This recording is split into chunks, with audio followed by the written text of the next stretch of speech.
오늘은 우리 시편 137편의 말씀을 가지고 함께 은혜 나누기를 소망합니다. 오늘 본문은 바벨론의 포로로 끌려간 유다 백성들이 겪은 고난과 우리 고통을 서글픔을 기록한 시입니다.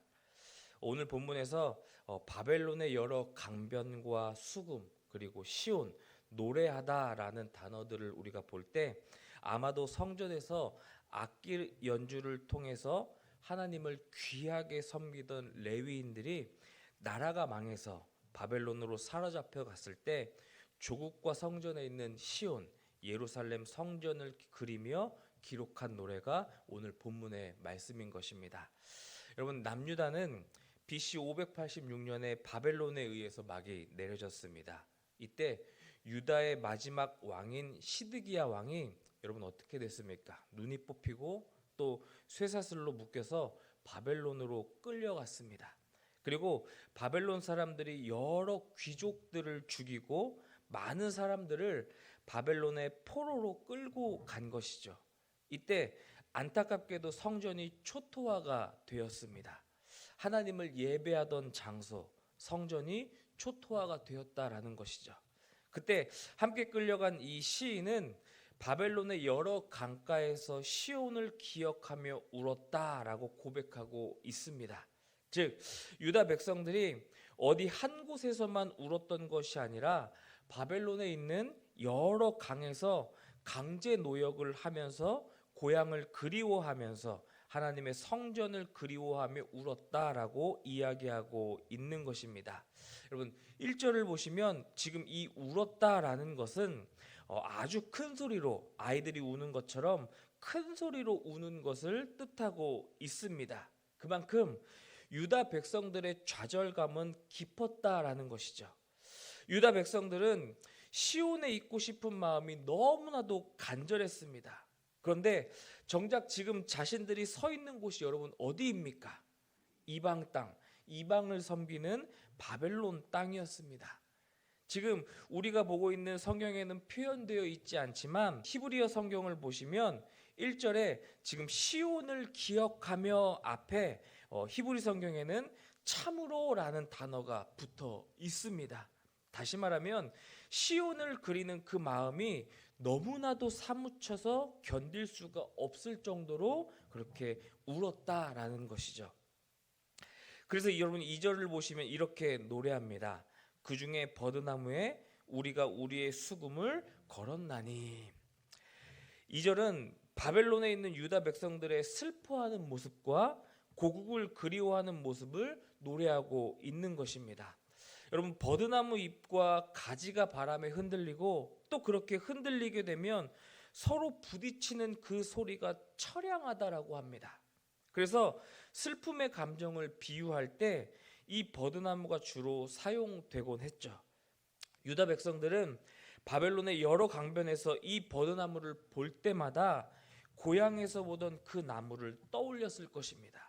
절기를 지킬 때에 그 가지를 꺾어서 즐거워했던 때를 무척이나 그리워했던 것입니다. 또한 2절에 나오는 이 수금은 여러분 성전에서 예배를 드릴 때 사용하던 악기였습니다. 왜 시편 기자는 수금을 연주한다고 말하지 않고 버드나무에 이 수금을 걸었다라고 말하고 있는 것일까요? 2절에 여러분 걸다라는 단어는 사형을 집행할 때 주로 사용되던 단어였습니다.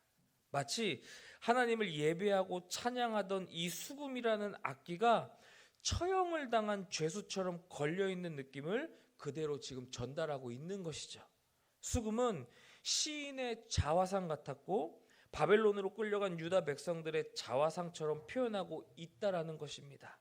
그들은 예배 때 사용하던 이 수금이 하나님께 아름다운 찬송으로 연주되지 못하고 있음을 지금 표현하고 있는 것입니다. 그런데 이 바벨론으로 끌려간 것도 유다 백성들은 너무나도 고통스럽고 서글픈데 바벨론 사람들이 이들을 가만두지 않았습니다. 3절 말씀을 여러분 한번 보십시오. 3절에 이는 우리를 사로잡은 자가 거기서 우리에게 노래를 청하며 우리를 황폐하게 한 자가 기쁨을 청하고 자기들을 위하여 시온의 노래 중 하나를 노래하라 함이로다. 지금 바벨론에 대한 시편 기자의 두 가지 표현이 나오고 있습니다. 3절을 보시면 첫 번째로 어떻게 표현하고 있습니까? 우리를 사로잡은 자다라고 이야기하고 있고요. 두 번째로 우리를 황폐하게 한 자다라고 이야기를 하고 있습니다. 이처럼 바벨론 사람들이 유다 백성들을 먼 이국 땅까지 끌고 와서 노예로 삼음으로 그들의 삶은 송두리째 약탈당하여서 지금 황폐화되고 말았습니다. 그럼에도 불구하고 이 바벨론 사람들이 유다 백성들에게 요구한 것이 여러분 무엇입니까? 기쁨, 즉 자신들을 즐겁게 하라는 것입니다. 상대를 너무나도 비참함과 처절함의 극치로 지금 몰아가고 있는 것이죠. 더 나아가서 하나님을 대신해서 바벨론 우상을 노래해봐라 하고 말하고 있는 것이 여러분 얼마나 지금 수치스러운 상황인지 모르겠습니다. 이것은 지금 하나님을 업신여기고 있는 상황인 것이죠. 하나님의 말씀을 경멸하고 있는 것입니다. 그래서 시인은 4절에서 이렇게 고백합니다. 우리가 이방 땅에서 어찌 여호와의 노래를 부를까? 우리가 어떻게 남의 땅에서 하나님의 노래, 하나님을 찬양하고 경배하는 노래를 부를 수 있겠습니까? 라는 의미로 지금 이야기하고 있는 것이죠. 즉 이곳 이방 땅에서는 그저 유희의 대상으로 하나님을 조롱하는 사람들의 요구로는 결코 찬송을 하지 않겠다라는 결단의 메시지인 것입니다. 반대로 이 고백은 이렇게도 해석이 됩니다. 하나님, 저는 하나님을 기쁘게 찬양하던 그 시온에서 하나님의 그 성전에서 하나님께 찬양을 드리고 싶은 마음이 지금도 너무나도 간절합니다 라는 마음으로 이야기하고 있다라는 것입니다. 즉 지난날 그렇게 하지 못했음에 여러분 그러한 참회와도 같은 마음이라는 것이죠. 사랑하는 성도 여러분, 유다 백성들의 마음이 느껴지십니까? 코로나로 인한 팬데믹 때에 여러분 우리는 가정에서 TV나 핸드폰으로 예배를 드렸습니다.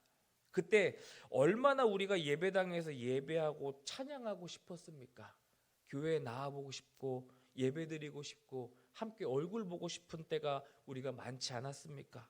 그리고 그 팬데믹을 겪으면서 교회의 소중함, 예배의 소중함을 우리가 느끼지 않았습니까? 그런데 혹시 오늘 우리는 그 감사를 금방 잊어버리고 또 지금 이렇게 하나님께 예배드리는 것을 당연함으로 여기고 있지는 않습니까? 사랑하는 성도 여러분, 반드시 우리에게 마지막 찬양할 때가 임하게 됩니다. 그 마지막 찬양이 임하기 전에 후회함이 없도록 하나님을 날마다 즐겁게 기쁘게 찬양하시는 모든 성도님들 되시기를 주님의 이름으로 축복합니다.